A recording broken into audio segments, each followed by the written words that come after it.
La pala golpeó algo sólido y el corazón de Sara se detuvo. No era roca. El eco hueco que resonó en la noche del desierto de Sonora le dijo que esto era madera. Madera vieja, madera oculta. Miró a su hijo de 7 años, cuyos ojos reflejaban el mismo terror que ella sentía. Habían estado viviendo en esta ruina de adobe maldita durante apenas una semana. Y ahora, en la oscuridad de un sótano derrumbado, habían encontrado algo que alguien había enterrado hace décadas. Algo por lo que la gente había matado. Pero me estoy adelantando. Déjame contarte cómo una viuda desesperada con 2 hijos hambrientos terminó cavando en las ruinas del rancho más embrujado de manantiales de cobre. Y lo que descubrió lo cambió todo. ¿Te imaginas sentirte tan desesperado que aceptarías vivir en un lugar que todos juran que está maldito? Eso no es leyenda. Eso es lo que le sucedió a Sara Martínez en el abrasador verano de 1952, en el olvidado desierto de Sonora, donde el viento corta como una cuchilla y la pobreza es tan común como las plantas rodadoras. Antes de continuar, tómese un momento para pensar en la decisión más difícil que haya tomado para su familia. Compártelo en los comentarios. Me encantaría saber hasta dónde llegan estas historias de coraje. Y si estas historias te conmueven, suscríbete a este canal, porque el final de este viaje te sorprenderá de formas que nunca imaginaste. Lo que esta mujer descubrió en ese rancho abandonado cambió no solo su destino, sino el de toda una comunidad. El sol de agosto caía sin piedad esa tarde sobre la ciudad de manantiales de cobre, una pequeña comunidad encajada entre colinas áridas y campos de artemisa sedientos. El polvo se elevaba con cada ráfaga de viento caliente, cubriendo las humildes casas de adobe y los rostros curtidos de sus habitantes. Sara Martínez caminó lentamente por el camino de tierra, cargando a su hijo menor Tomás, de 3 años, en sus brazos. Aferrado a su falda gastada venía su otro hijo, Marco, un niño de 7 años con ojos grandes y una mirada que había visto demasiada tristeza para su corta edad. Sara tenía 25 años, pero la vida tenía líneas talladas en su rostro que la hacían parecer mucho mayor. Su piel morena, una vez suave y llena de vida, ahora estaba marcada por un agotamiento extremo y una profunda tristeza que nunca la abandonó. Su cabello negro, trenzado descuidadamente, se escapó en mechones rebeldes. Su vestido de algodón, una vez bordado con hilos de colores brillantes, ahora estaba desteñido y remendado en varios lugares. Un testimonio silencioso de tiempos mejores que se sentían distantes, o casi como el sueño de otra persona. Sara no usaba zapatos. Sus pies descalzos, agrietados y cubiertos de polvo, conocían cada piedra y espina del camino. Habían pasado solo 6 meses desde que su esposo, José, había desaparecido. No había cuerpo, ni funeral, ni tumba por la que llorar. José se había ido al norte a las minas, como tantos otros hombres de la ciudad, con la promesa de regresar con dinero para construir una casa real y darles un futuro a sus hijos. Durante los primeros meses, llegaron cartas con noticias y algo de dinero que apenas cubría harina y frijoles. Pero una mañana, las cartas simplemente dejaron de llegar. El silencio se instaló, pesado y cruel. Pasaron semanas, luego meses. Algunos dijeron que había sido capturado por las autoridades de inmigración. Otros susurraban sobre los peligros del desierto, de los coyotes que abandonaban a los que no podían pagar más. La verdad nunca llegó. Solo un vacío que crecía cada día en el pecho de Sara y en las preguntas silenciosas de sus hijos. La vida de una mujer en manantiales de cobre dependía completamente de su hombre. Sin José, Sara no era nadie. No tenía tierras a su nombre. El poco dinero que quedaba se había agotado y su familia apenas tenía suficiente para ellos. Sus padres habían muerto años atrás, víctimas de una epidemia de fiebre tifoidea que se llevó media docena de almas en la ciudad. José era hijo único y su madre ya había fallecido. Ella también estaba sola, completamente sola en un mundo que no tenía piedad de viudas o huérfanos. El jefe de la ciudad, don Gerardo Piedra, un hombre corpulento con una mirada dura que poseía la mayor parte de la tierra y la única tienda general, la convocó 3 semanas después de que se corriera la voz de que José no regresaría. Sara entró en la casa grande, el único edificio de 2 pisos en toda la ciudad. Con el corazón encogido y sus 2 hijos tomados de la mano, don Gerardo se sentó en un sillón de cuero, bebiendo tequila y ni siquiera se dignó a mirarla cuando entró. Mi esposo fue en busca de una vida mejor para nosotros. trabajando para enviar el dinero que gastamos en su tienda. Dijo Sara. Su voz era un hilo tembloroso pero firme. Era un buen hombre. Solo te pido que me dejes quedarme en la casita donde vivíamos. Puedo trabajar en cualquier cosa, limpiar, moler maíz, lo que sea necesario. Solo necesito un techo para mis hijos. Don Gerardo finalmente levantó la vista. Sus ojos pequeños y fríos la miraron con desdén. Sara, José me debía dinero. La cuenta de la tienda era larga. La casa en la que viviste es mía. Ya tengo otra familia que lo necesita. Una familia con un hombre que puede trabajar mis tierras. Sara sintió que el suelo se abría bajo sus pies. Pero, don Gerardo, no tenemos a dónde ir. Mis hijos son pequeños. Dame un poco de tiempo, solo hasta que pueda resolver algo. El jefe dejó escapar una risa seca y cruel. El tiempo es dinero, mujer. Y tú no tienes ninguna de las dos cosas. Tienes hasta el fin de semana para sacar tus cosas y considerarlo un favor. Podría haberte tirado a la calle el mismo día que dejaste de pagar. Sara trató de suplicar. Pero don Gerardo ya había vuelto la mirada hacia su vaso, terminando la conversación. Se fue de allí con sus hijos, sintiendo un frío en el alma que el sol abrasador de Sonora no podía calentar. El mundo se había encogido para convertirse en un callejón sin salida. Durante los días siguientes, Sara fue de puerta en puerta, ofreciéndole trabajo a cambio de un rincón para dormir, pero las respuestas fueron siempre las mismas. Las familias ya eran numerosas. La cosecha había sido mala ese año, y el dinero era tan escaso como el agua en la temporada de sequía. Una viuda con 2 bocas que alimentar era una carga que nadie estaba dispuesto a asumir. Algunas mujeres le ofrecieron un taco o unas gachas, mirándola con una lástima que dolía más que el rechazo absoluto. Pero nadie le abrió su casa. Sintió miradas fijas en su espalda mientras caminaba por la única calle de la ciudad. Escuchó susurros que murieron cuando falleció. La decisión de don Gerardo era ley, y ayudarla significaba desafiar al hombre que controlaba sus vidas, sus deudas y su sustento. La soledad se convirtió en un muro invisible que la separaba de todos los que alguna vez había llamado vecinos. El fin de semana llegó como una sentencia, y Sara tuvo que recoger sus pocas pertenencias. Una colchoneta, 2 mantas gastadas, una olla de barro y la ropa remendada de sus hijos. Se sentó bajo la sombra de un álamo en las afueras de la ciudad, con Tomás durmiendo en su regazo, y Marco mirando al horizonte con una seriedad inapropiada para su edad. Y se preguntó si el desierto sería su lugar de descanso final. Fue entonces cuando se enteró del rancho. La vieja Marta, una anciana curandera que vivía en las afueras del pueblo y a quien todos respetaban y temían por igual, fue quien se lo mencionó. La anciana se acercó a ella con pasos lentos. Sus ojos oscuros y arrugados parecían contener siglos de sabiduría. Le ofreció a Sara un trozo de piloncillo y un frasco de agua fresca. «El coyote acorrala a las ovejas, hija mía», dijo Marta con una voz áspera como la tierra seca. «Pero incluso las ovejas más mansas aprenden a buscar refugio en la roca más alta». Sara levantó la vista, con los ojos llenos de muda desesperación. «¿Qué refugio me queda, abuela? Nadie nos quiere». La anciana señaló con su barbilla huesuda hacia una colina distante, donde las ruinas de una estructura se destacaban contra el cielo anaranjado de la tarde. Ahí, el rancho de los Blanco. Ha sido abandonado desde los tiempos revolucionarios. Una frágil chispa de esperanza, como una brasa, se encendió en el pecho de Sara. ¿Por qué está abandonado? ¿No tiene dueño? La vieja Marta se persignó. Un gesto rápido, casi imperceptible. No tiene dueño en este mundo. Dicen que le pertenece a ella, a la Llorona del Cañón. Marta le contó la historia de que todas las madres solían asustar a sus hijos. El rancho había pertenecido a doña Isabel Blanco, una mujer rica y orgullosa. Durante los disturbios revolucionarios, los bandidos tomaron la ciudad. Su esposo fue asesinado, y en medio del caos, su único hijo pequeño desapareció. Ahogado en el río según algunos, robado según otros. Doña Isabel perdió la cabeza. Dicen que deambuló por los campos de Artemisa llorando y llamando a su hijo, hasta que un día la encontraron sin vida al pie de un cañón. Desde entonces la gente del pueblo juró que su espíritu permaneció allí.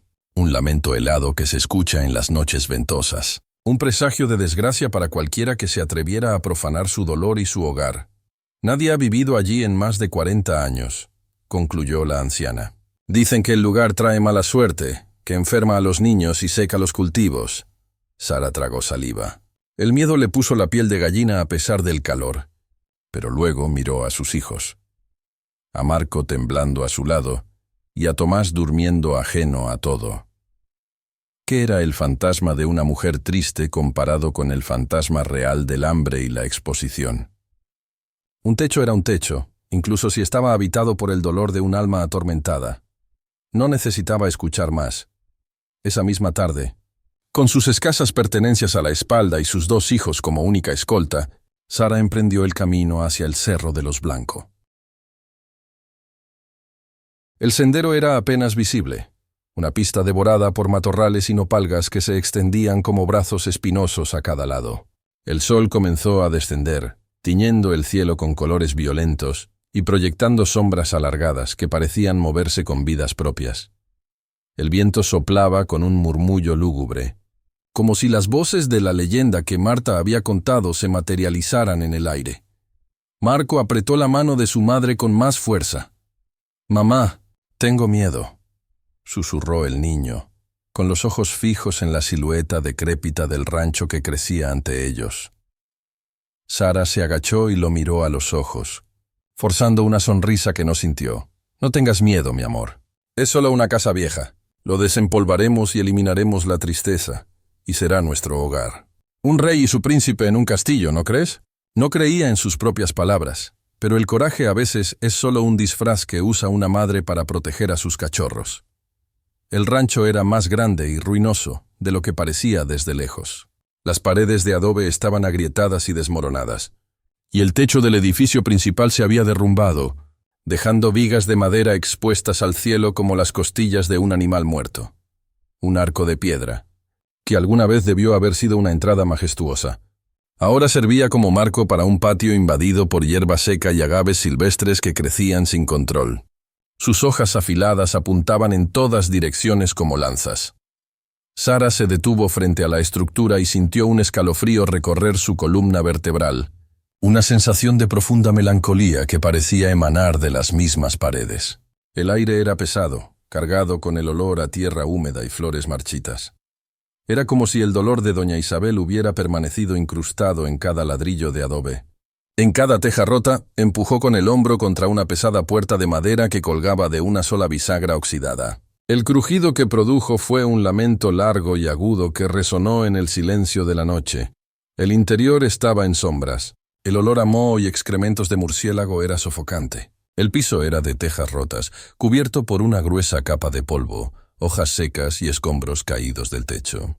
Densas telas de araña como velos colgaban de las esquinas. No había muebles, solo restos de madera podrida y trozos de cerámica rota esparcidos por el suelo. Exploró las habitaciones con cautela, buscando un espacio que pudiera ofrecerles un refugio seguro. La mayoría de las habitaciones estaban expuestas a los elementos, pero en un ala lateral, lo que debían haber sido las viejas cocinas y cuartos de servicio, encontró una habitación cuyo techo, aunque con goteras, parecía sostenerse. El piso era tierra compactada, y en una esquina había una chimenea de piedra ennegrecida por el hollín de los incendios extinguidos hace décadas. Era pequeño, pero era un techo. Era un refugio. Sara dejó a Tomás sobre una manta en el suelo y comenzó la tarea de limpiar. Trabajó hasta que la oscuridad fue completa, barriendo con una rama, quitando telarañas, sacando escombros con sus propias manos. Marco ayudó como pudo, llevando hojas secas afuera, su miedo inicial reemplazado por la necesidad de ayudar a su madre. Cuando finalmente lograron encender un pequeño fuego en la vieja chimenea, las llamas danzantes arrojaron una luz cálida y reconfortante sobre las paredes descascaradas, alejando parte de la oscuridad opresiva. Esa primera noche, Sara no durmió. Tumbada en el duro suelo con sus hijos acurrucados a su lado, escuchaba todos los sonidos del campo: el ulular de un búho, el crujido de las viejas vigas, el silbido del viento que se filtraba por las grietas, y algo más. Un sonido lejano y débil que congeló su sangre. ¿Fue el viento? ¿O el lamento de una mujer que busca a su hijo perdido? Cerró los ojos con fuerza y rezó en silencio a la Virgen de Guadalupe, la patrona de su tierra. Madrecita, cuida de mis hijos. Danos fuerza para aguantar. Protégenos en este lugar olvidado. Los primeros días en el rancho fueron los más difíciles que Sara había conocido. La supervivencia se convirtió en una batalla librada desde el amanecer hasta el anochecer. Se levantó antes de que el primer rayo de sol tocara las cimas de las colinas y se dirigió al río en busca de agua. Un viaje de casi 2 kilómetros que hizo 2 veces con 2 pesadas jarras colgando de un poste sobre sus hombros. Con el agua, preparó unas gachas para sus hijos y luego caminó hasta el pueblo en busca de algún trabajo que le permitiera ganar unos centavos. Lavaba la ropa de otras personas en las rocas del río hasta que le sangraban los nudillos. Molía maíz en los molinos de piedra de otras mujeres hasta que le ardían los brazos, o se aventuraba en la maleza para recoger leña que luego vendería por una miseria. Ganó lo suficiente para comprar un poco de maíz y frijoles en la tienda de don Gerardo, donde tuvo que soportar la mirada despectiva del jefe. A veces, si tenía suerte, alguna mujer de buen corazón le daba las sobras de la comida del día anterior, pero la mayoría de los vecinos la evitaban cuando caminaba por la ciudad. La gente miraba hacia otro lado o se persignaba discretamente. Los niños que una vez jugaron con Marco, ahora corrieron a esconderse. El rancho de los Blanco era un estigma, y ella, al habitarlo, había sido infectada por su maldición a los ojos de todos. Doña Rebeca Piedra, la esposa de don Gerardo, una mujer de lengua afilada y corazón pequeño, dijo en voz alta en la plaza para que todos la oyeran. Esa mujer fue a buscar mala suerte en el nido de la Llorona. Va a traer desgracias a toda la ciudad, ya verás.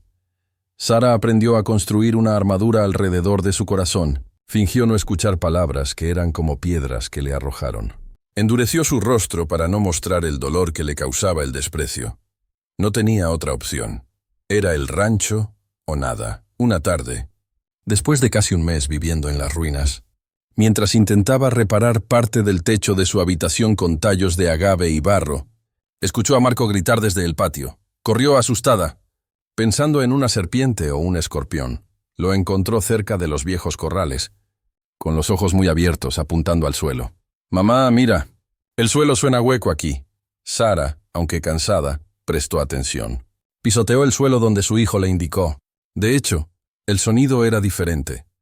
Un eco amortiguado, que no se correspondía con la tierra compacta del resto del patio. La curiosidad, una emoción que creía haber perdido, se despertó en ella.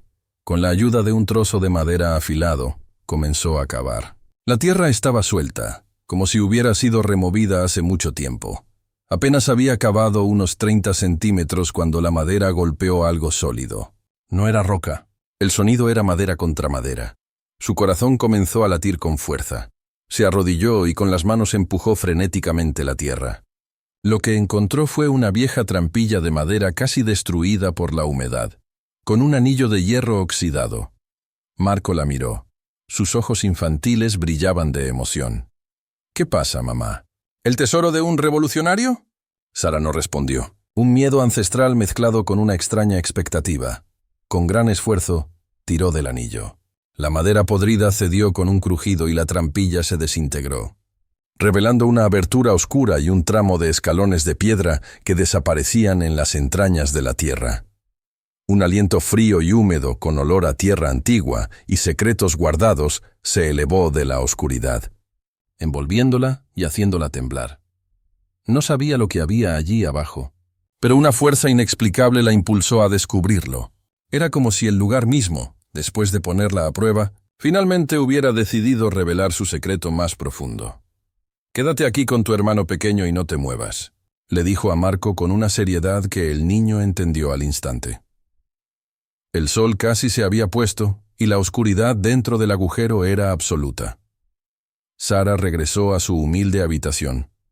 Encendió una pequeña lámpara de aceite que había heredado de su madre y con el corazón latiendo en el pecho, regresó a la trampilla. La curiosidad era ahora más fuerte que cualquier miedo. Se inclinó sobre el borde. Los escalones de piedra eran empinados y resbaladizos por la humedad. Respiró hondo y comenzó a descender con cuidado. La temblorosa luz de la lámpara proyectaba su sombra danzante sobre las paredes de tierra. El aire se volvía más frío y denso con cada paso. Olía a encierro, a polvo de siglos. El sótano no era grande, apenas una habitación de unos 3 metros cuadrados con un techo abovedado. Estaba claro que había sido excavado a propósito para ser un escondite. Al principio, la luz solo revelaba telas de araña y suelo de tierra seca. Pero cuando movió la lámpara hacia una esquina, un brillo apagado llamó su atención. Allí, cubiertos por una lona mohosa, había 3 baúles de madera oscura con accesorios de hierro forjado. Junto a ellos, varios paquetes envueltos en telas de arpillera áspera. Un escalofrío de anticipación recorrió a Sara. ¿Era esto lo que la leyenda del rancho realmente había ocultado? Con manos temblorosas, dejó la lámpara en el suelo y se acercó a los baúles. No tenían cerraduras. Levantó la pesada tapa del primero. El interior la dejó sin aliento, pero no por el brillo de oro que tal vez parte de ella había esperado encontrar.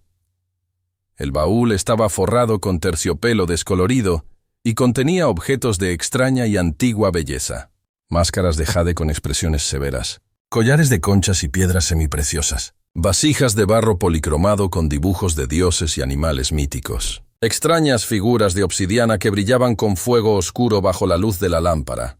Eran tesoros, sí, pero no del tipo que había imaginado.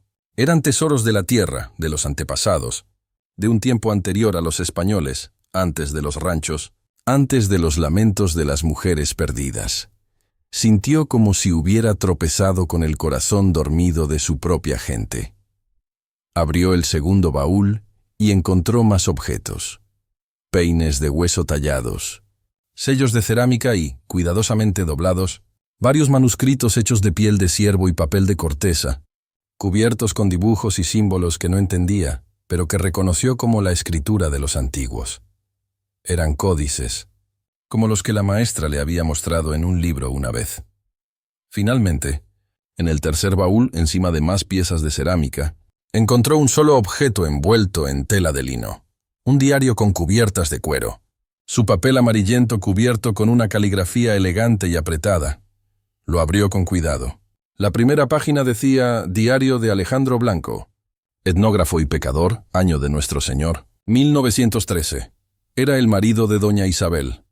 Sara tomó con reverencia una pequeña figurilla de arcilla que representaba a un hombre con un tocado de plumas. Estaba frío al tacto y parecía vibrar con energía contenida.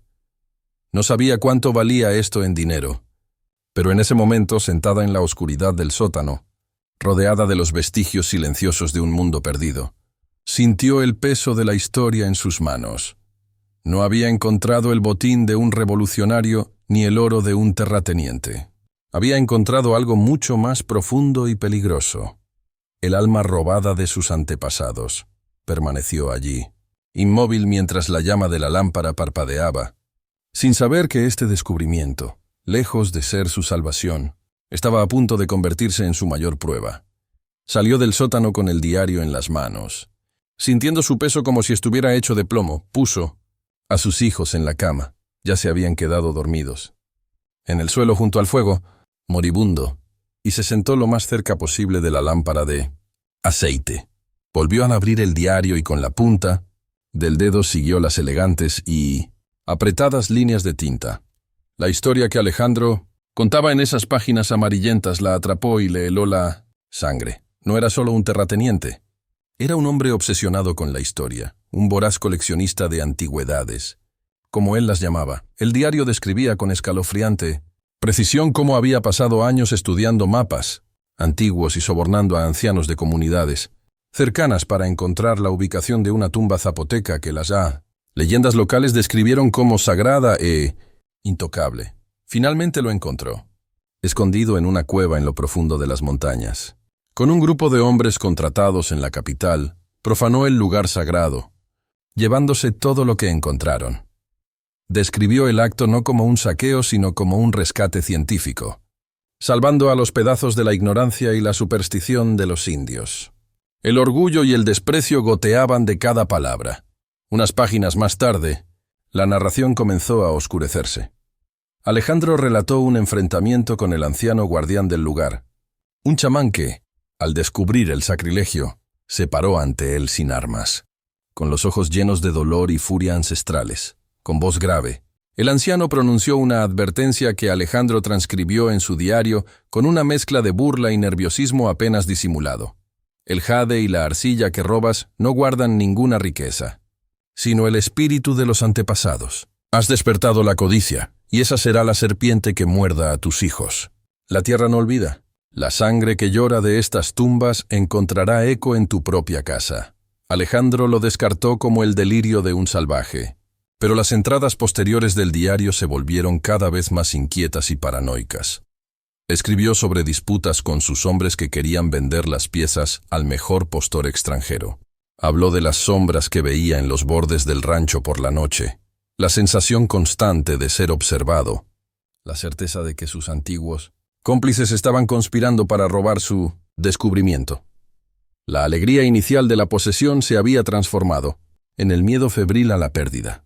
La última entrada estaba fechada en noviembre de 1914. La letra, una vez tan pulcra, ahora era un garabato casi ilegible manchado en algunas partes por lo que parecía ser vino o tal vez sangre. Los revolucionarios están cerca. Dicen que Villa avanza desde el norte y Zapata desde el sur. Pero mi verdadero enemigo no es la revolución, es Morales. Sé que vendrá. Usará el caos como cobertura para tomar lo que es mío. Isabel no entiende. Ella piensa que son solo joyas. No lo es historia y es mía. He escondido todo en el sótano. Nunca lo encontrarán. Deja que los gusanos se lo coman antes que él, que esta casa se derrumbe sobre ellos. La maldición del viejo indio. Qué tontería. La única maldición es la codicia de los demás. Sara cerró el diario de golpe. Un escalofrío la recorrió. La historia de la Llorona del Cañón, la locura de Isabel, la desaparición de su hijo, todo adquirió un significado nuevo y terrible. No fue el fantasma de una mujer el que maldijo este lugar. Era el eco de la codicia de un hombre. La tragedia no había nacido de un espíritu, sino de la profanación y el robo. Miró hacia el patio oscuro, hacia la trampilla oculta. Ahora lo entendía. No había encontrado un tesoro. Había encontrado la raíz de la desgracia, un secreto empapado de violencia que había permanecido latente bajo sus pies. Esperando. Sara empujó los baúles hacia su esquina. Cubrió los paquetes con la lona y salió del sótano, con tierra y piedras. Volvió a tapar la entrada, tratando de borrar cualquier rastro de la trampilla, como si al ocultarla de la vista también pudiera enterrar el terrible secreto en su mente. Ella no podía tocar eso. Era dinero sucio, peligroso, nacido del sacrilegio. Trató de continuar con su vida como si nada hubiera pasado. Se levantaba al amanecer, iba a buscar agua, buscaba trabajo, pero el conocimiento de lo que había bajo sus pies la atormentaba.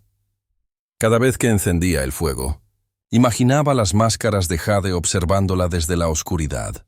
Cada vez que sus hijos jugaban en el patio, sentía que estaban jugando en una tumba de secretos y violencia. Había escondido el diario de Alejandro en el fondo de su bolso. Un recordatorio constante del peligro que había invitado a su refugio. La historia de la codicia y la ruina se repitió en su cabeza, y la advertencia del viejo chamán resonó en sus oídos como un eco premonitorio. Durante los días siguientes, vivió con el alma en vilo, sobresaltada por cada ruido, temiendo que la sombra de algún descendiente de Morales o de los cómplices de Alejandro apareciera en su puerta. Una semana después de encontrar los artefactos, el pequeño Tomás se enfermó. Comenzó con una tos seca que empeoró con el paso de los días. Las noches se volvieron más frías en el rancho en ruinas, y la humedad se filtró a través de las grietas de las paredes. Pronto la tos se convirtió en una fiebre alta que hizo delirar al niño. Su pequeño cuerpo ardía. Sus labios estaban agrietados, y su respiración era un silbido ronco y doloroso. Sara hizo todo lo que sabía. Preparó infusiones de gordolobo y bugambillas. Le aplicó compresas de agua fría en la frente y rezó todas las oraciones que su abuela le había enseñado. Pero la fiebre no se calmaba. Tomás dejó de comer, se negó incluso a beber agua, y pasó días y noches en un estado de letargo, interrumpido solo por ataques de tos que lo dejaron sin aliento y temblando. Marco, asustado, no se apartó del lado de su hermano, mirándolo con sus grandes ojos llenos de impotencia que rompieron el corazón de su madre. Sara sabía que los remedios caseros no eran suficientes.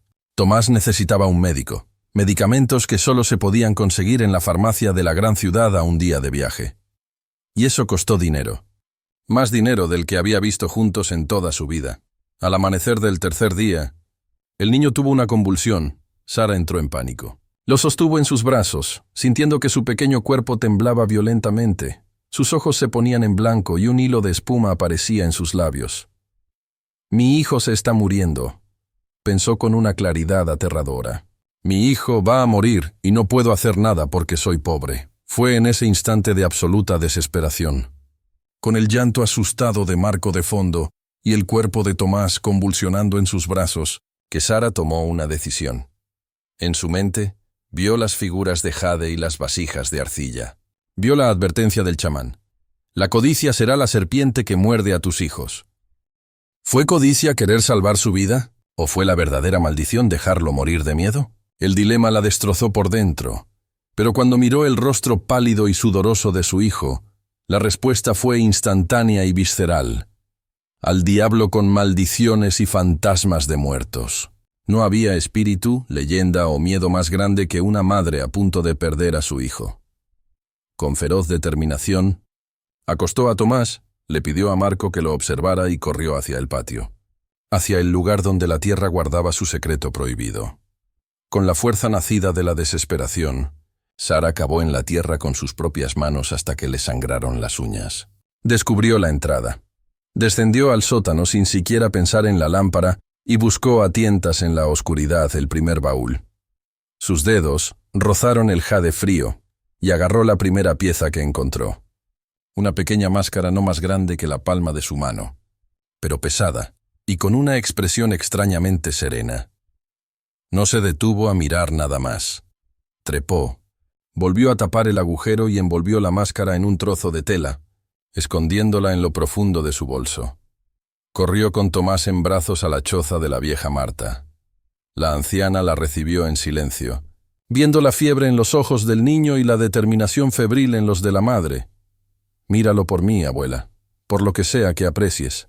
Volveré mañana con medicamentos, lo juro por la memoria de mi madre», suplicó Sara, con la voz quebrada.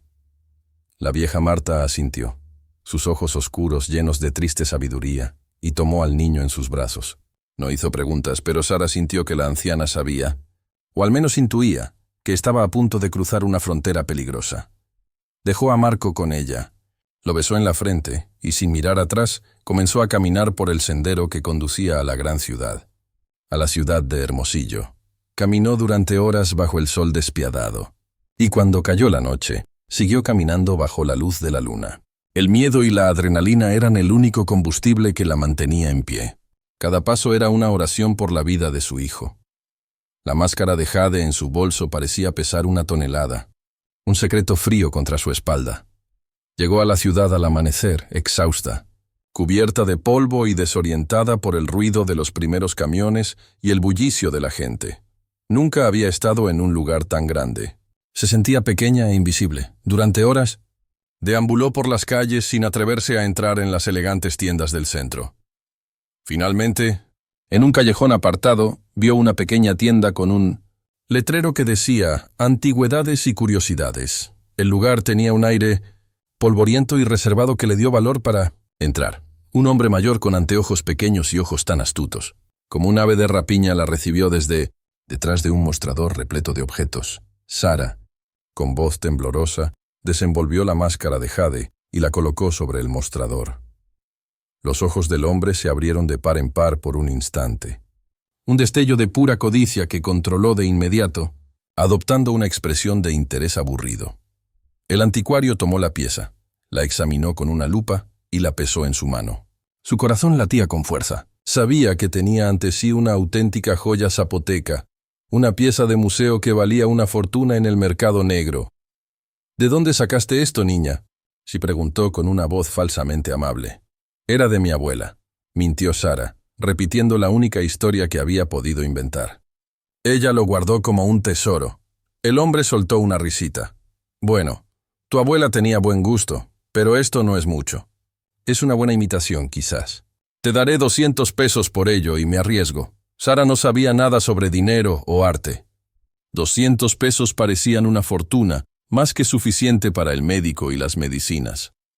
Ella asintió, ansiosa por completar el trato. El hombre le entregó un fajo de billetes arrugados y rápidamente guardó la máscara en un cajón. Cuando Sara salió de la tienda, agarrando el dinero como si fuera su propia vida, sintió la mirada del hombre fija en su espalda. No era una mirada de despedida, era calculadora.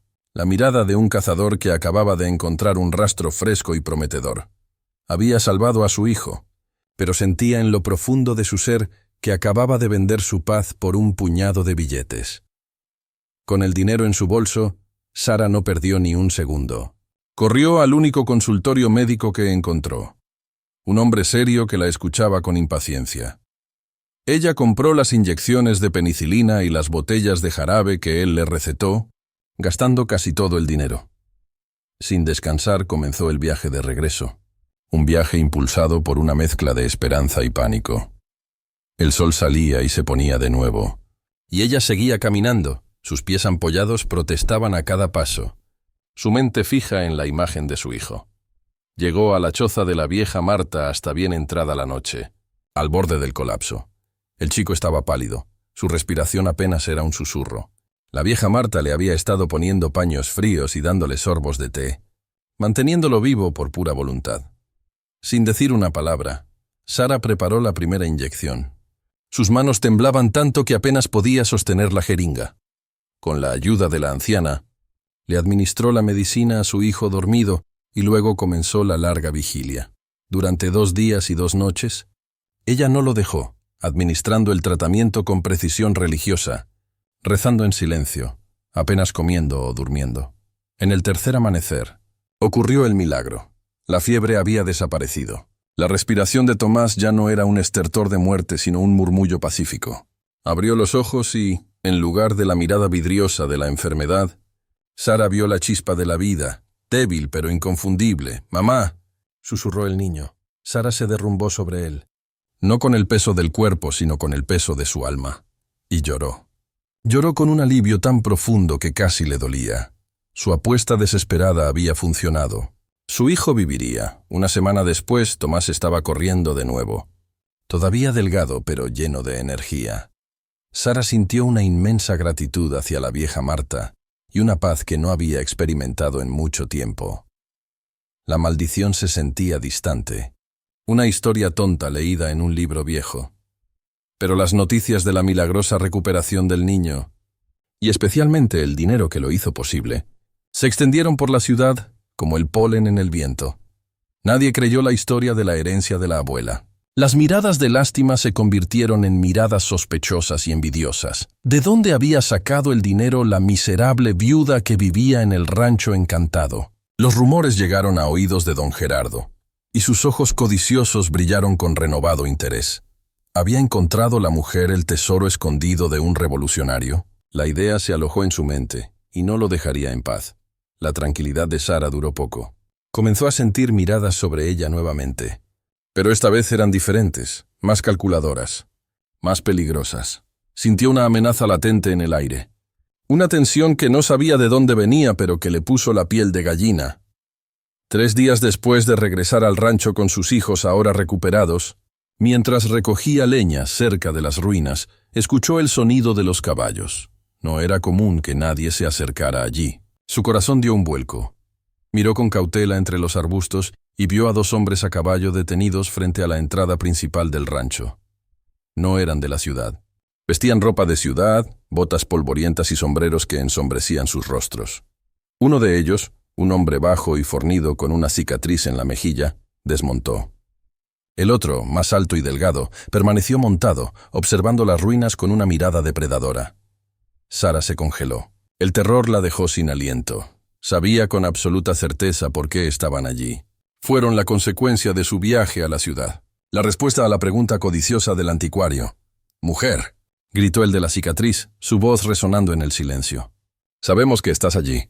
El jefe de Hermosillo nos dijo que tienes más cosas bonitas que mostrarnos. Sal y hablemos. No te haremos daño si cooperas». La amenaza velada era tan clara como el sol del mediodía. El breve respiro de la paz había terminado. La verdadera maldición no era un fantasma, era la codicia de los hombres, y acababa de llamar a su puerta. El corazón de Sara golpeó contra sus costillas. Sus hijos jugaban dentro de su habitación, ajenos al peligro que acechaba afuera. Su instinto maternal, más fuerte que el miedo, tomó el control. Emergió de entre los arbustos, levantando lentamente las manos para mostrar que estaba desarmada, tratando de proyectar una calma que no sentía. No sé de qué están hablando. «Caballeros», dijo, su voz sorprendentemente firme. «Como pueden ver, este lugar está en ruinas. Aquí solo vivimos mis hijos y yo. Somos gente pobre. No tenemos nada de valor». El hombre con cicatrices, que parecía ser el líder, dejó escapar una risa sin alegría. Se acercó a ella con pasos lentos y amenazantes, como un coyote rodeando a su presa. «No nos tomes por tontos, mujer. El anciano de la tienda nos describió la pieza. Eso no es algo que la gente pobre guarde en un cajón. Conocemos la leyenda de este rancho, el tesoro del revolucionario o lo que sea. Dinos dónde está y nos iremos en paz. Si no, mi compañero y yo tendremos que buscarnos a nosotros mismos. Y somos muy minuciosos. No querríamos asustar a los niños». Sus ojos se movieron por un instante hacia la puerta de la habitación de Sara, y la amenaza implícita congeló la sangre en sus venas. Sara sintió puro terror, pero la imagen de sus hijos le dio una fuerza insospechada. Se mantuvo erguida. «Juro por la memoria de mi esposo que estás equivocado. Esa pieza era lo único que me quedaba de mi familia. Lo vendí para salvar a mi hijo de la muerte». «No hay nada más». El matón sonrió cruelmente, una mueca que no llegó a sus ojos fríos. «Una historia muy conmovedora. Lástima que no te creamos. Ahora, por última vez». Pero su frase flotaba en el aire, interrumpida por una nueva voz, tranquila pero llena de autoridad. «¿Estoy interrumpiendo algo?» Todos se volvieron instintivamente. Un hombre se paró al comienzo del camino que conducía al rancho. No era de la ciudad. Era mayor, de unos 50 años, con el pelo canoso y una mirada inteligente detrás de las gafas. Vestía una guayabera de lino y pantalones caqui, ropa de alguien de la ciudad pero acostumbrado al campo. A su lado, un joven de aspecto estudioso observaba todo con nerviosismo. Más adelante en el camino, se veía un jeep viejo pero bien mantenido. Sara reconoció al hombre mayor. Era el médico que había atendido a su hijo en la ciudad, el que le había hecho preguntas amables pero inquisitivas sobre sus orígenes. Los dos matones se tensaron, evaluando al recién llegado. No parecía una amenaza física, pero su presencia inesperada era una complicación. «No meta la nariz donde no pertenece, señor», gruñó el de la cicatriz. «Estamos teniendo una charla privada».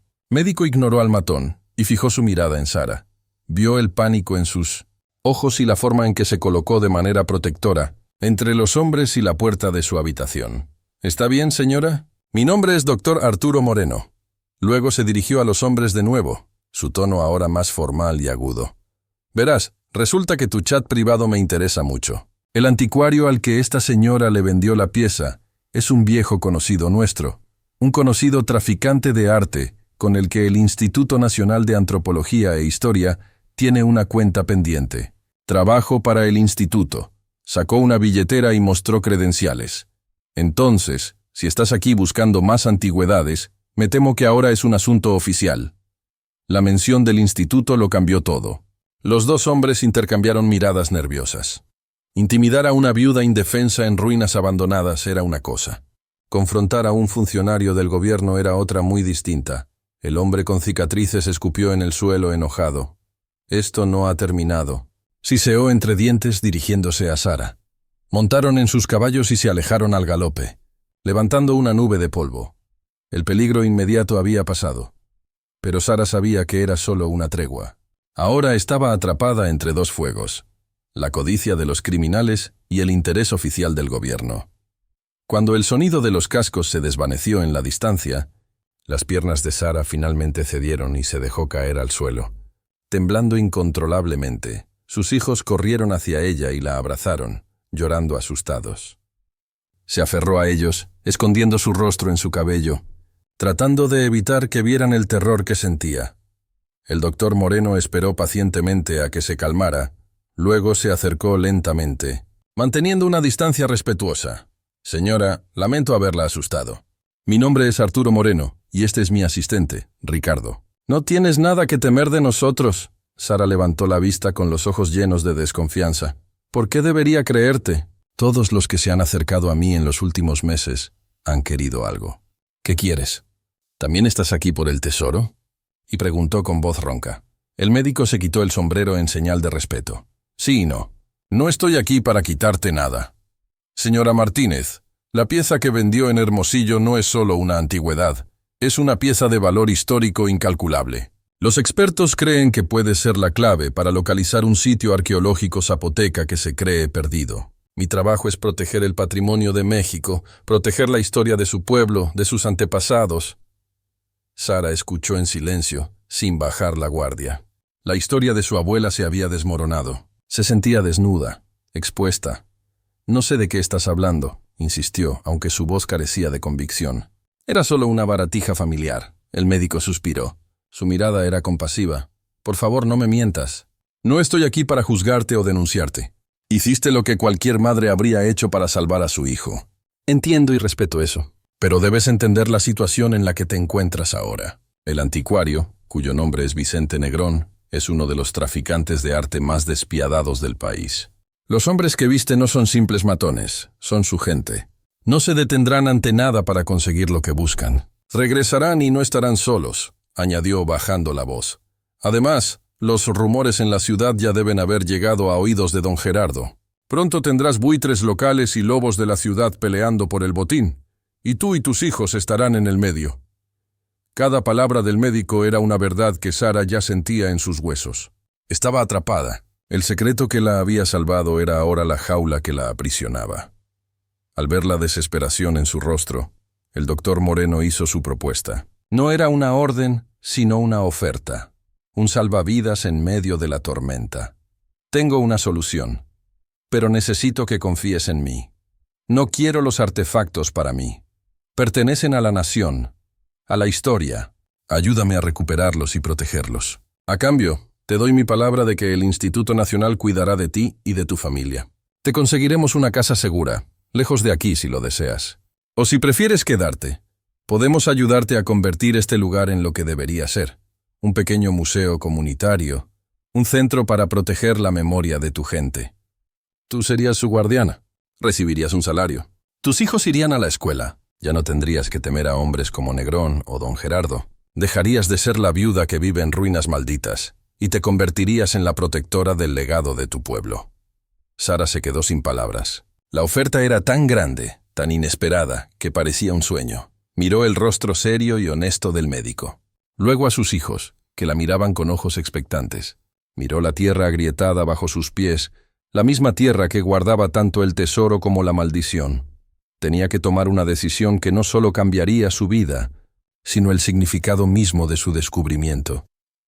Sara permaneció en silencio durante un largo minuto, sopesando las palabras del médico. Su mente era un torbellino. Podía intentar vender las piezas una por una, viviendo a la fuga, siempre mirando por encima del hombro como un animal cazado. Tendría dinero, tal vez mucho, pero ¿tendría paz? El recuerdo del diario de Alejandro, de su paranoia y su trágico final, era una advertencia demasiado clara. Ese camino estaba manchado de sangre y miedo. Por otro lado, estaba la oferta de este hombre. No prometió riquezas, sino algo mucho más valioso: seguridad, propósito, un futuro digno para sus hijos. La idea de transformar el rancho, el símbolo de su desgracia y soledad, en un lugar de orgullo para su comunidad, un lugar donde la historia de su pueblo sería honrada en lugar de saqueada. Parecía una forma de redención.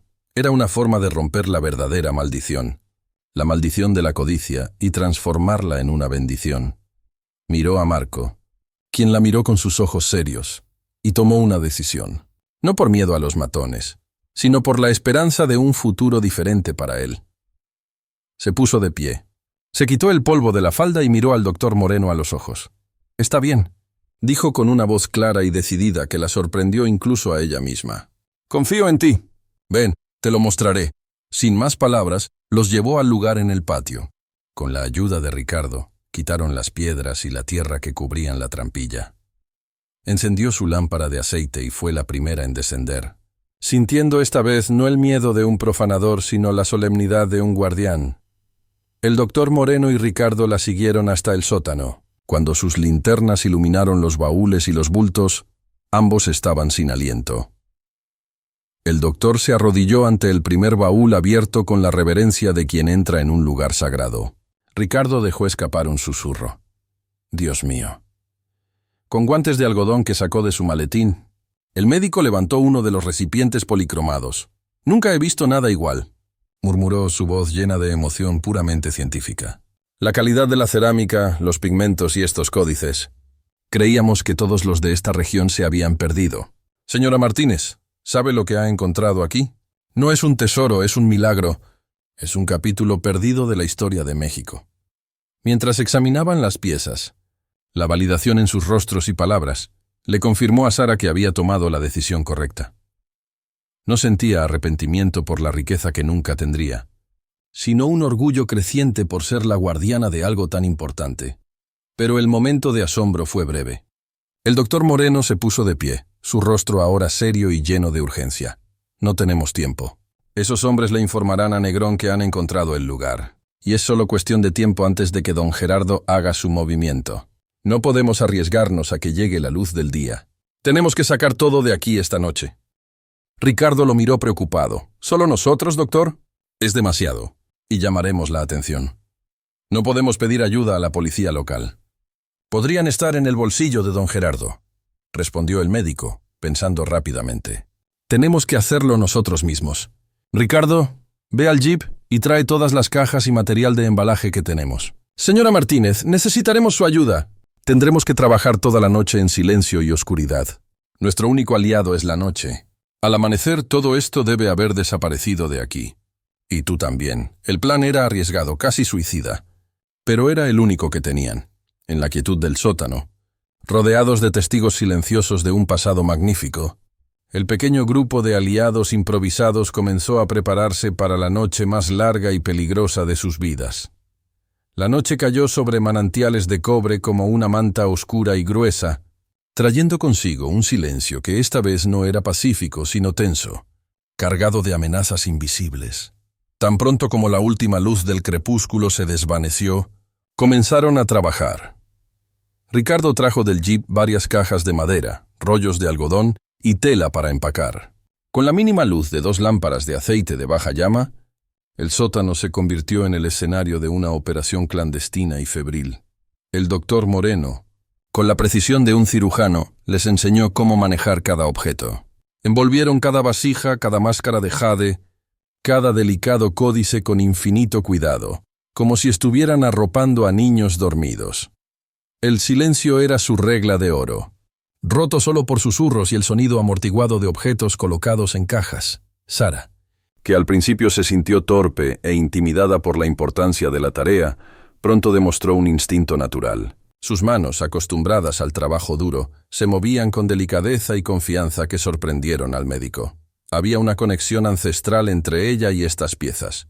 Los trataba no como objetos, sino como reliquias sagradas, y su silenciosa reverencia impregnaba la atmósfera, convirtiendo el trabajo en ritual. El miedo seguía presente, un nudo frío en el estómago, pero ahora se mezclaba con un sentido de propósito que nunca antes había experimentado.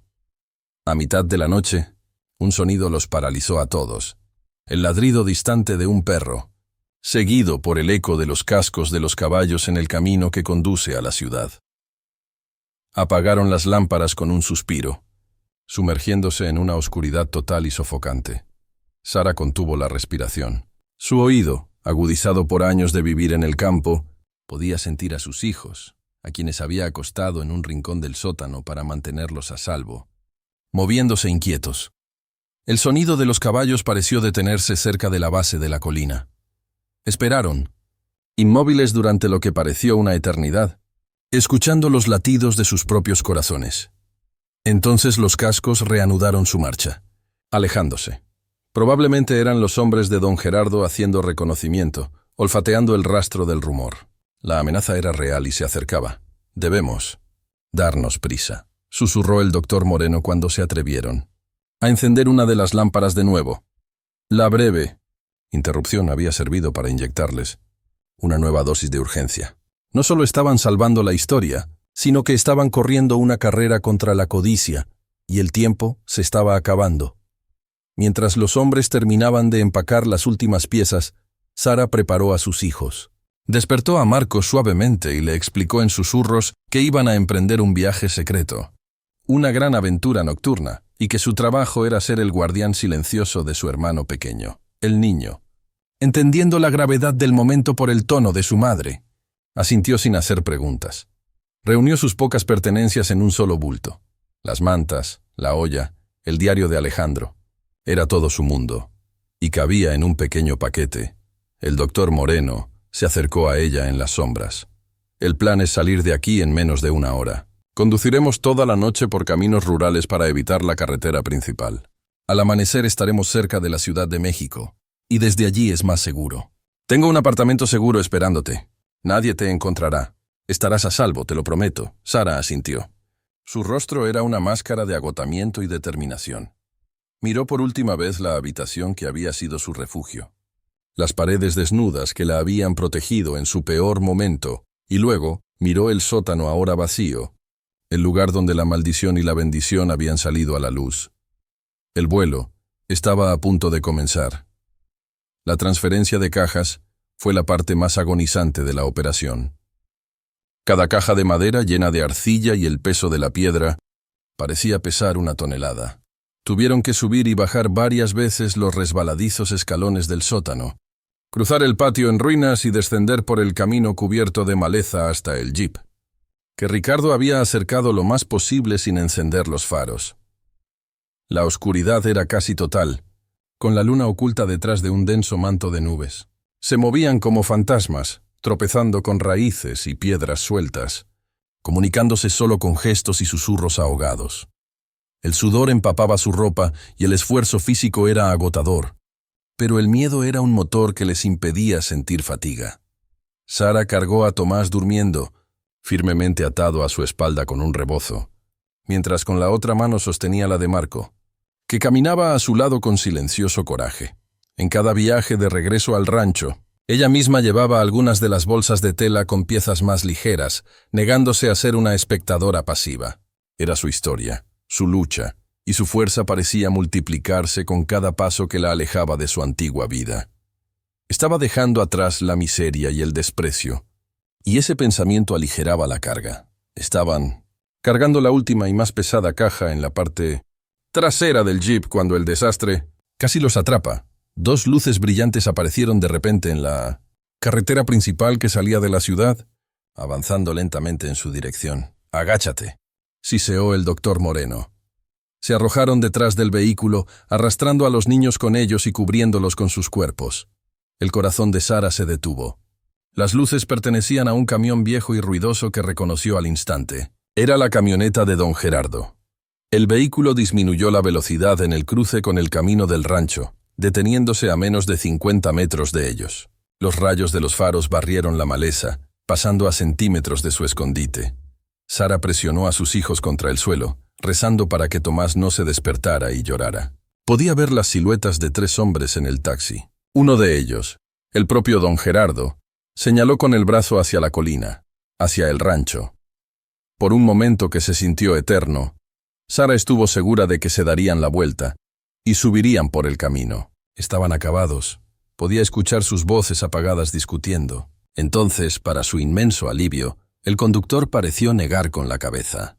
El camión aceleró bruscamente y continuó su camino hacia la ciudad. Esperaron sin atreverse a moverse hasta que el sonido del motor se desvaneció por completo, dejando atrás un silencio aún más tenso. «Deben haber decidido esperar al amanecer», susurró el médico, con la voz temblorosa por la tensión. «No tenemos ni un minuto que perder». El encuentro cercano les dio el último empujón de adrenalina que necesitaban. En un frenesí silencioso, terminaron de cargar la última caja. Aseguraron la lona sobre la carga y subieron al jeep. Sara se sentó en la parte de atrás con un niño a cada lado, cubriéndolos con una manta. El motor del jeep cobró vida con un sonido que en la quietud de la noche sonaba tan fuerte como un trueno. Pero no había vuelta atrás. Sin encender las luces, el doctor Moreno puso el vehículo en movimiento no hacia la carretera principal, sino girando hacia un camino de tierra apenas visible que penetraba en la maleza en la dirección opuesta a la ciudad. Mientras el jeep temblaba en la oscuridad, Sara miró por última vez la silueta del rancho en la colina, un fantasma negro contra un cielo sin estrellas. No sintió tristeza, solo el alivio vertiginoso de la huida. La carrera por la libertad y por la historia acababa de comenzar. El viaje durante el resto de la noche fue una odisea borrosa de caminos de tierra, Sacudidas y la tensión constante de huir, los niños, agotados por la emoción y el miedo, cayeron en un sueño profundo, acurrucados contra su madre en el asiento trasero. Pero Sara no podía dormir. Con la mirada perdida en la oscuridad que pasaba rápidamente, sintió como si estuviera viajando entre dos mundos, dejando atrás no solo un lugar, sino toda una vida de sufrimiento y resignación. En la quietud previa al amanecer, rota solo por el motor del jeep, conversó en voz baja con el doctor Moreno. Le preguntó sobre su vida, sobre José, sobre las dificultades que había enfrentado, y ella por primera vez habló. Le habló de la promesa de su marido, del silencio que lo devoraba, de la crueldad de don Gerardo, del hambre y la soledad. Hablaba sin autocompasión, con la honestidad simple y sencilla de quien narra los hechos de la vida. El médico escuchó con respetuosa atención. Sin interrumpir y en su escucha atenta, Sara sintió una forma de validación que nunca había conocido. No era la viuda loca del rancho. Era una mujer, una sobreviviente. Una madre que había luchado con las únicas armas que tenía. Esa conversación en la oscuridad forjó un vínculo de confianza entre ellos, más fuerte que cualquier promesa. Al amanecer, llegaron a una carretera pavimentada y se detuvieron en un pequeño restaurante al borde de la carretera. El olor a café recién hecho y tortillas calientes llenaba el aire. El doctor Moreno les invitó a todos a desayunar. Para Marco y Tomás, que nunca habían comido en un lugar así, fue un festín. Devoraron pan dulce y bebieron chocolate caliente con una alegría que llenó los ojos de Sara de lágrimas, ver a sus hijos. Comer hasta que estuvieran satisfechos sin la sombra de la escasez sobre ellos era un lujo mayor que cualquier tesoro de jade. Por un momento, sentados en esa humilde mesa, fueron una familia normal, y esa normalidad se sintió como el más extraordinario de los milagros. Mientras saboreaban ese instante de paz, en manantiales de cobre, la mañana trajo furia y confusión. Don Gerardo, acompañado por sus 2 matones y otros 2 hombres, subió al rancho al amanecer, listo para tomar por la fuerza lo que creían que era suyo. Esperaban encontrar a una mujer asustada y acorralada. En cambio, encontraron silencio y abandono. La habitación estaba vacía, el fuego frío y muerto. No había rastro de Sara ni de sus hijos. Era como si la tierra se los hubiera tragado. Presa de la frustración, buscaron por todas partes como animales rabiosos. Pronto encontraron la tierra revuelta en el patio y la entrada al sótano. Descendieron con linternas, esperando encontrar los baúles, el oro de la leyenda. Pero el sótano estaba completamente vacío, un agujero oscuro y burlón. La viuda había escapado, llevándose el secreto con ella. La ira de don Gerardo resonó entre las ruinas. La mujer más insignificante de la ciudad se había burlado de él. La noticia de la desaparición corrió como un reguero de pólvora por manantiales de Mindamasten cobre. Algunos dijeron que los hombres de la ciudad se la habían llevado. Otros, los más viejos, susurraron que el espíritu de doña Isabel finalmente había cobrado su deuda, llevándose a la mujer y a sus hijos al otro mundo. La leyenda del rancho creció, tejiendo un nuevo capítulo en el que Sara se convirtió en otro fantasma, un espectro de audacia y misterio. Mientras tanto, a cientos de kilómetros de distancia, el jeep avanzó por una carretera moderna, dejando atrás las áridas colinas de Sonora. Sara observó el paisaje verde y fértil que se abría ante ella, y por primera vez en incontables meses, se permitió sentir una pequeña semilla de esperanza brotando en su corazón cansado. Llegaron a la Ciudad de México al anochecer del día siguiente. Para Sara y sus hijos, que nunca habían visto nada más grande que la plaza de su pueblo, la ciudad era un asalto a los sentidos, un monstruo interminable de luces, ríos de autos rugientes, edificios que parecían arañar el cielo. Marco y Tomás miraron por la ventana con los ojos muy abiertos como platillos, una mezcla de miedo y fascinación. Se sintieron como si hubieran aterrizado en otro planeta. El doctor Moreno condujo por calles laberínticas hasta llegar a un vecindario tranquilo de edificios de apartamentos y árboles frondosos. Se detuvo frente a uno y los guió a un pequeño apartamento en el 3er piso. «Este es tu nuevo hogar por ahora», dijo, entregándole una llave. «Estás a salvo aquí. Nadie sabe que estás en la ciudad». El lugar era modesto, pero para Sara era un palacio. Tenía 2 dormitorios pequeños, una sala de estar y una cocina. Pero lo que la dejó sin aliento fueron los detalles. Había agua corriente que salía de un grifo con solo girar una perilla. Había una estufa de gas que se encendía con un fósforo sin necesidad de leña ni humo. Y en los dormitorios había camas de verdad con colchones suaves y sábanas limpias. Sus hijos, al verlos, soltaron un grito de alegría y se lanzaron sobre ellos, saltando y riendo a carcajadas. Ver esa felicidad simple y pura en sus rostros fue para Sara la confirmación definitiva de que había tomado la decisión correcta. Esa noche, el doctor Moreno les trajo comida caliente y les explicó lo que sucedería a continuación. Los artefactos, les dijo, ya estaban a salvo en las bóvedas del Museo Nacional de Antropología. Un equipo de los mejores arqueólogos del país los estaba estudiando, y el entusiasmo era indescriptible. Lo que hizo, señora Martínez, fue un acto de heroísmo, le dijo con sinceridad. Has devuelto a México una parte de su alma que creíamos perdida para siempre. La nación está en deuda contigo. Sara escuchó la palabra heroísmo y sintió que no se refería a ella. Solo había sido una madre asustada que intentaba sobrevivir. El médico explicó que el instituto le proporcionaría un estipendio mensual para gastos, suficiente para vivir con dignidad. Inscribirían a sus hijos en una buena escuela cercana tan pronto como se adaptaran a la ciudad.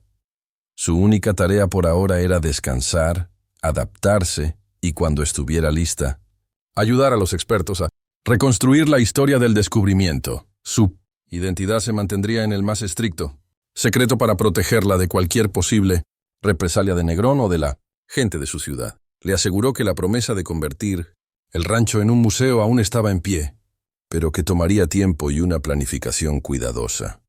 Más tarde, después de que el médico se fue, Sara arropó a sus hijos en sus nuevas camas. Se durmieron instantáneamente con una sonrisa en los labios, durmiendo por primera vez en sus vidas sobre la suavidad de un colchón. Ella, sin embargo, no podía dormir. Se acercó a la ventana de la sala y miró hacia afuera. Un océano de luces parpadeantes se extendía hasta donde alcanzaba la vista. Un universo de vidas e historias del que ahora formaba parte. El silencio de la noche ya no estaba poblado por lamentos de viento en las ruinas o miedo a los pasos de extraños. Era un silencio urbano lleno de murmullos distantes y anónimos. Por primera vez desde la desaparición de José, se sintió completamente segura. Los fantasmas del rancho, la crueldad de don Gerardo, los rostros amenazantes de los matones, todo parecía pertenecer a otra vida. Una pesadilla lejana de la que finalmente había despertado. Apoyó la frente contra el vidrio frío de la ventana y respiró hondo. Un suspiro que liberó meses, años de tensión acumulada. Ya no era la viuda indefensa. Ella fue guardiana de un secreto, arquitecta de un nuevo comienzo. Pasaron los años, 10 años que transformaron a Sara y el mundo que había dejado atrás. La vida en la ciudad fue un despertar. El instituto cumplió cada una de sus promesas. Sus hijos crecieron sanos y felices, devorando libros y oportunidades que la escuela les ofrecía. Marco se convirtió en un joven brillante apasionado por la historia, con el objetivo de convertirse en arqueólogo, inspirado por el doctor Moreno, quien se había convertido en una figura paterna para ellos. Tomás, que apenas recordaba el rancho, era un chico alegre y extrovertido. Sara también floreció. Aprendió a leer y escribir con sorprendente avidez. Pasaba horas en la biblioteca del museo leyendo sobre la historia de su pueblo, sobre los zapotecas, sobre los códices que había guardado. Los académicos, impresionados por su inteligencia natural y su profunda conexión con el material, la incluyeron en su investigación. Dejó de ser solo la descubridora. Se convirtió en una experta, una guardiana de la memoria. La mujer tímida y asustada que había llegado a la ciudad cubierta de polvo se había transformado en una mujer segura de sí misma, elocuente, con una dignidad que inspiraba respeto. Su voz se convirtió en una voz importante en la lucha por preservar el patrimonio indígena. Mientras tanto, en Manantiales de Cobre, la desaparición de Sara y el tesoro vacío dejaron un vacío lleno de leyendas. La furia de don Gerardo se agrió con el tiempo, convirtiéndolo en un hombre amargado y solitario cuya autoridad se desmoronó cuando una investigación federal, discretamente impulsada por el instituto, expuso sus negocios sucios y títulos de propiedad fraudulentos sobre tierras comunales, el anticuario Vicente, Negrón fue finalmente arrestado un par de años después en una redada, gracias a la información que surgió de la investigación de las piezas. Zapotecas la justicia, lenta pero inexorable, había seguido su curso. Y luego, casi una década después de su vuelo, el doctor Moreno le dio la noticia a Sara. El proyecto estaba listo. El gobierno había expropiado legalmente el rancho y, con fondos del instituto y fundaciones culturales, lo habían restaurado. El lugar de la maldición iba a renacer.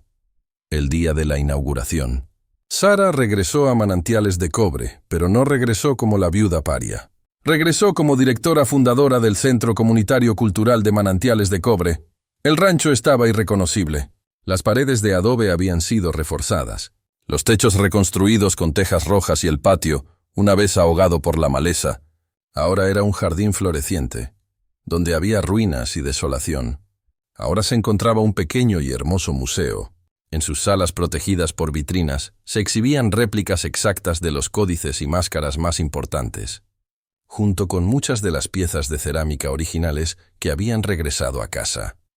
Un panel en la pared contaba la historia, la de la tumba sagrada, la obsesión de Alejandro y la tragedia de su familia, y finalmente la de una mujer anónima del pueblo que había guardado el tesoro para las generaciones futuras. Todo el pueblo estaba allí, con sus rostros llenos de asombro y orgullo. Vieron a Sara, no con sospecha, sino con un respeto recién descubierto. Entre la multitud encontró los ojos de la vieja Marta, ahora muy anciana, que le dedicó una sonrisa desdentada que lo decía todo. Sara había completado el círculo. No había huido de su pasado. Había regresado para curarlo. Esa noche, mucho después de que los últimos invitados se hubieran ido y el silencio hubiera regresado a la colina, Sara caminó sola por los pasillos del museo. La luna llena, grande y blanca, entraba por las ventanas restauradas, bañando las vitrinas con una luz plateada y fantasmal. Se detuvo ante la réplica de la pequeña máscara de jade. La primera pieza que había tocado, la que había vendido para salvar a Tomás, el objeto que había sido tanto su pecado como su salvación. Pensó en el viaje que la había llevado de la desesperación absoluta en este mismo piso a este momento de serena plenitud. Pensó en la palabra tesoro. Para Alejandro, había sido una posesión que lo consumía. Para Negrón, mercancía.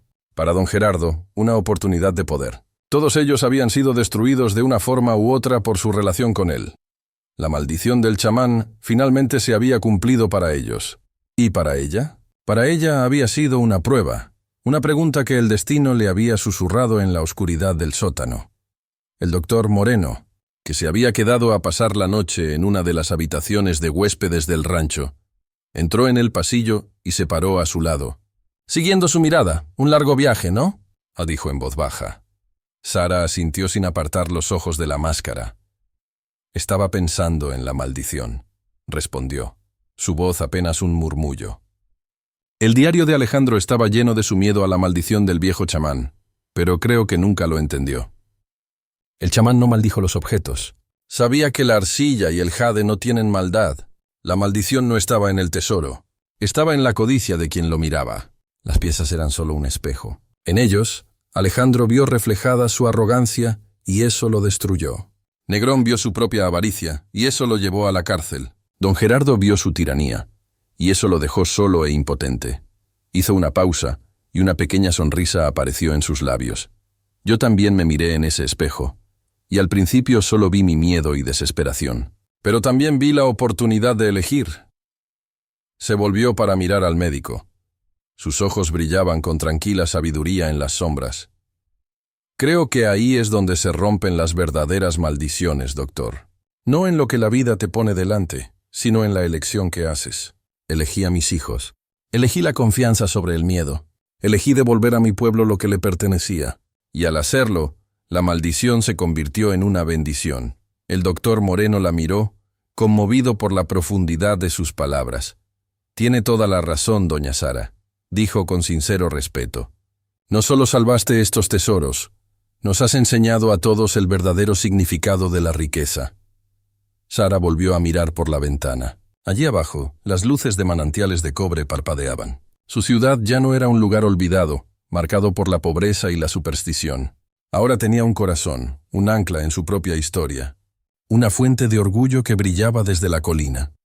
El alma robada de la ciudad había regresado a casa, y en el proceso también había encontrado la suya. La choza que nadie quería se había convertido en el faro de toda una comunidad.